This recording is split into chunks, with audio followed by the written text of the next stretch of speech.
আসসালামু আলাইকুম। মুনমুনস mini kitchen চ্যানেলে আপনাদের সবাইকে স্বাগতম।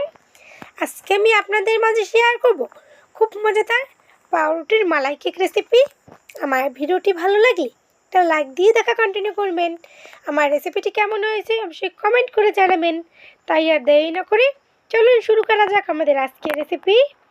এখানে আমি কয় পিস পাউরুটি নিয়েছি। এবার এই পাউরুটিগুলোকে আমি হালকা একটু ছেঁকে নেব। তার জন্য চুলে একটা প্যান বসিয়ে আমি পাউরুটিগুলো দিয়ে দিলাম।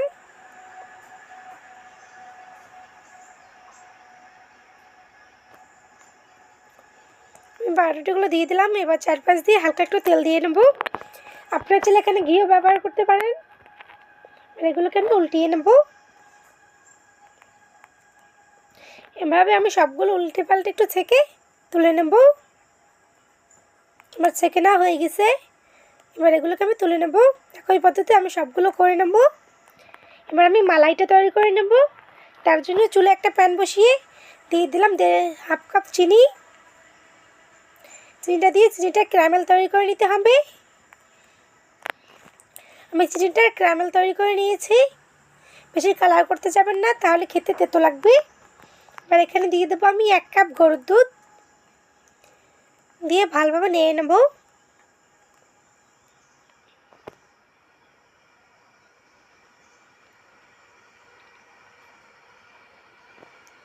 এবার দিয়ে দেবো 1 টেবিল চামচ কনডেন্স মিল্ক।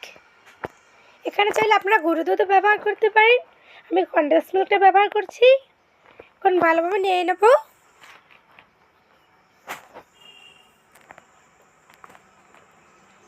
আমার মালাইটা তৈরি করা হয়ে গেছে। এবার এটাকে এক সাইডে রেখে এবার আমি পাউরুটিগুলো যে বাটিতে সেট করবো সেই বাটিতে রেখে দিলাম। তারপর আমি এবার মালাইটা ঢেলে দেবো।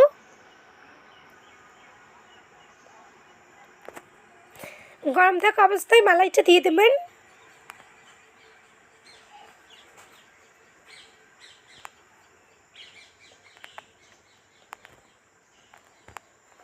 আমি মালাইটা দিয়ে দিয়েছি। এবার কিছু বাদাম কুচি দিয়ে এটাকে ডেকোরেশন করে নেব। এবার এটাকে আমি কিছুক্ষণের জন্য ফ্রিজে রেখে ঠান্ডা করে নিয়েছি। আমি একটু কেটে দেখাচ্ছি, দেখুন কতটা পারফেক্ট হয়েছে। খুব সহজে বানিয়ে নিলাম পাউরুটির মালাই কেক। আমার ভিডিওটি ভালো লাগলে লাইক কমেন্ট শেয়ার করবেন। আমার চ্যানেলে নতুন হয়ে থাকলে আমার চ্যানেলটি প্লিজ সাবস্ক্রাইব করবেন। আমার ভিডিও সবার আগে পেতে হলে বেল বাটনটি অন করে রাখবেন। এতক্ষণ আমার সঙ্গে থাকার জন্য অসংখ্য ধন্যবাদ। আসসালামু আলাইকুম।